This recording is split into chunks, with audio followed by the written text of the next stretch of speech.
ಮಾನ್ಯ ಸಭಾಧ್ಯಕ್ಷ ಧನ್ಯವಾದಗಳು. ಏನು ಅಂತ ಹೇಳಿದ್ರೆ, ಈ 1ನೇ ಕ್ಲಾಸಿಗೆ ಅಡ್ಮಿಷನ್ಗೆ ಮಕ್ಕಳಿಗೆ 6 ವರ್ಷದ ಒಂದು ಇತಿಮಿತಿ ಏನಿದೆ ಅದನ್ನ ಸಡಿಲ ಮಾಡ್ತಕ್ಕಂಥದ್ದು ಕೆಲವರು ತಾಯಂದ್ರು ಮತ್ತೆ ಅವ್ರ ಪೇರೆಂಟ್ಸ್ ಎಲ್ಲ ಸಾಕಷ್ಟು ಎಲ್ಲ ಕಡೆನೂ ಓಡಾಡ್ತಾ ಇದ್ದಾರೆ. ಮತ್ತೆ ನನಗೂ ಕೂಡ ಮನವಿಯನ್ನು ಮಾಡಿದ್ದಾರೆ.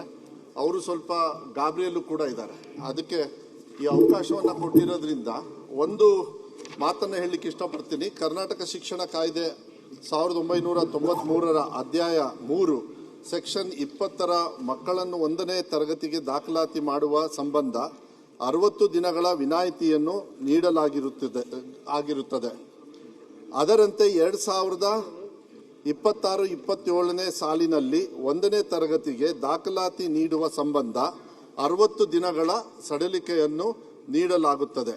ಹಾಗೂ ಈ ಸಂಬಂಧ ದಾಖಲಾತಿ ತಂತ್ರಾಂಶದಲ್ಲಿಯೂ ಸಹ ಬದಲಾವಣೆ ಮಾಡಲಾಗುವುದು ಎಂಬ ಮಾಹಿತಿಯನ್ನು ಸದನ ಗಮನಕ್ಕೆ ತರಲು ಬಯಸುತ್ತೇನೆ. ಆಮೇಲೆ ಇದು LKG UKGಗೂ ಕೂಡ ಅವರಿಗೆ ಅಡ್ಮಿಷನ್ಗೆ ತೊಂದರೆ ಆಗ್ತಾ ಇದೆ.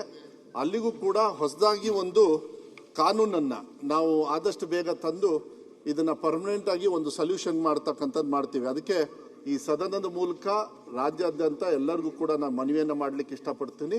60 ದಿವಸ ಏನು ನಾವು ಇವಾಗ ಅವರಿಗೆ ಸಡಿಲಿಕೆಯನ್ನು ಕೊಡ್ತಾ ಇದ್ದೀವಿ, ಅದನ್ನ 60 ದಿವಸ ಅಂದ್ರೆ 6 ವರ್ಷ ಅಂದ್ರೆ 2 ತಿಂಗಳು 60 ದಿವಸದ ಒಂದು ರಿಯಾಯಿತಿಯನ್ನ ಇದನ್ನ ಕಾನೂನನ್ನ ತರ್ತಾ ಇದ್ದೀವಿ. ಮಾನ್ಯ ಸಭಾಪತಿಗಳೇ, ಇದು ಎಲ್ಲ ಪೇರೆಂಟ್ಸ್ಗೂ ಕೂಡ ಮಾಹಿತಿಯನ್ನ ನಾನು ಕೊಡ್ಲಿಕ್ಕೆ ಇಷ್ಟಪಡ್ತೀನಿ. ಇದು LKG UKG ಮತ್ತೆ ಫಸ್ಟ್ ಸ್ಟ್ಯಾಂಡರ್ಡ್ಗೆ. ಆಮೇಲೆ ಇದಕ್ಕೆ ರೆಗ್ಯುಲರೈಸ್ ಮಾಡೋದಕ್ಕೆ, ಯಾಕಂದ್ರೆ LKG UKG ಯಾವುದೇ ರೆಗ್ಯುಲೇಟರಿ ಸಿಸ್ಟಮ್ ಅಲ್ಲಿ ಇಲ್ಲದೆ ಇರೋದ್ರಿಂದ ಅದಕ್ಕೂ ಕೂಡ ರೆಗ್ಯುಲೇಟರಿ ಒಂದು ಆಕ್ಟ್ ಅನ್ನ ತಂದು ಇಲ್ಲ ರೂಲ್ಸ್ ಅನ್ನ ತಂದು ಇಲಾಖೆ ವತಿಯಿಂದ ಆದಷ್ಟು ಬೇಗ ನಾವು ಕಾನೂನನ್ನ ನೆಕ್ಸ್ಟ್ ಸಭೆಯಲ್ಲೂ ತಂದು ಮಂಡಿಸಿ ಅದನ್ನ ಕಾನೂನು ರೀತಿಯಲ್ಲಿ ತರ್ತಕ್ಕಂಥ ವ್ಯವಸ್ಥೆಯನ್ನ ಮಾನ್ಯ ಅಧ್ಯಕ್ಷರೇ ಅಂತ ಹೇಳಲಿಕ್ಕೆ ಇಷ್ಟಪಡ್ತೀನಿ. ಮಾನ್ಯ ಅಧ್ಯಕ್ಷರೇ, ಶಿಕ್ಷಣ ಮಂತ್ರಿಗಳೇ ಮಾಡಿದಂತ ಇದನ್ನ ನಾನು ಸ್ವಾಗತ ಮಾಡ್ತೇನೆ. ನಿಮ್ಮ ಈ ಡಿಸಿಷನ್ ಸ್ವಾಗತ ಮಾಡ್ತೇವೆ. ಆದ್ರೆ ಪ್ರತಿ ಸರ್ತಿನೂ ಇದು ನಾವು ನಿಮ್ಗೆ ಮಾತಾಡಿ ಅಥವಾ ಬೇರೆ ಬೇರೆ ಪೇರೆಂಟ್ಸ್ ನಿಮ್ಗೆ ಮಾತಾಡೋಂಗ ಆಗಬಾರ್ದು. ಇದನ್ನ ಪರ್ಮನೆಂಟ್ ಆಗಿ ಮಾಡ್ಬಿಡ್ರಲ್ಲ. ಈಗ ಅದಕ್ಕೆ ಸರ್ಕ್ಯುಲರ್ ಚೇಂಜ್ ಮಾಡ್ಬಿಟ್ರೆ ಅದು ಪರ್ಮನೆಂಟ್ ಆಗಿ till the time next circular ಬರೋ ತನಕ ಇದು ಅಪ್ಲಿಕೇಬಲ್ ಅಂತ ಮಾಡಿ. ಇಲ್ಲ, ಅದನ್ನ ಮಾಡೋಣ. ಮಾನ್ಯ ಸಭಾಧ್ಯಕ್ಷ ಅವ್ರು ಹೇಳ್ತಕ್ಕಂಥದ್ದು ನಿಜಾನೇ. ಹೋದ್ಸತಿ ನಾವು ಸಡಿಲಿಕೆಯನ್ನು ಕೊಟ್ಟಿದ್ವಿ, ಯಾಕಂದ್ರೆ ಬಹಳ ಇದಾಯ್ತು.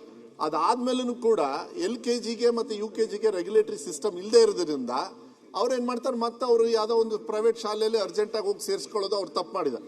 ಈಗ ಅವರಿಗೆ ಒಂದು ಕಾನೂನು ತಂದ ತಕ್ಷಣ ಅವಾಗ ರೆಗ್ಯುಲರ್ ಆಗಿ ಆಗ್ತದೆ. ನೀವು ಹೇಳ್ದಂಗೆ ಆದಷ್ಟು ಬೇಗ ಇದನ್ನ ತರ್ತಕ್ಕಂಥ ಆಕ್ಟ್ ಅಲ್ಲಿ ಇದೆ. ಬಟ್ ನಮ್ಮ ಸಿಸ್ಟಮ್ ಅಲ್ಲಿ ಅದು ಬ್ಲಾಕ್ ಆಗ್ತದೆ. ಬರೀ 6 ವರ್ಷ ಅಂತಾನೆ ತೋರಿಸ್ತದೆ. ಅದನ್ನು ಕೂಡ ಇಲಾಖೆಯವ್ರ ಜೊತೆಗೆ ಈಗ ಬೆಳಗ್ಗೆನೂ ಕೂಡ ನಾವು ಮಾತಾಡಿ ಇದು ಬಹಳ ತುರ್ತಾಗಿ ತಗೊಳ್ಬೇಕಾಗುತ್ತೆ. ಯಾಕಂದ್ರೆ ಪಾಪ ಭಯದಲ್ಲಿ ಎಲ್ಲ ಕಡೆನೂ ಓಡಾಡ್ತಾ ಇದ್ದಾರೆ ಅವರು. ಇವತ್ತಿಂದ ಅವರು ಆ ರೀತಿ ಎಲ್ಲೂ ಹೋಗೋದು ಬೇಡ. ಇದನ್ನ ಆದಷ್ಟು ಬೇಗ ಕಾನೂನನ್ನ ಮಾಡಿಸಿ ಮಂಡನೆನೂ ಕೂಡ ನಾನು ವಿಧಾನಸಭೆಗೆ LKG UKGಗೂ ಅಪ್ಲಿಕೇಬಲ್ ಆಗುತ್ತೆ. ಹೌದೌದು. ಈಗ LKG UKG ಎಲ್ಲದಕ್ಕೂ ಸಿಸ್ಟಮ್ ಅನ್ನ ಆಮೇಲೆ ಅಫಿಷಿಯಲ್ ಆಗಿ ಈ ಒಂದು ರೂಲಿಂಗ್ ನ ಸ್ಟೇಟ್ಮೆಂಟ್ ಮಾಡಿದಿರಿ.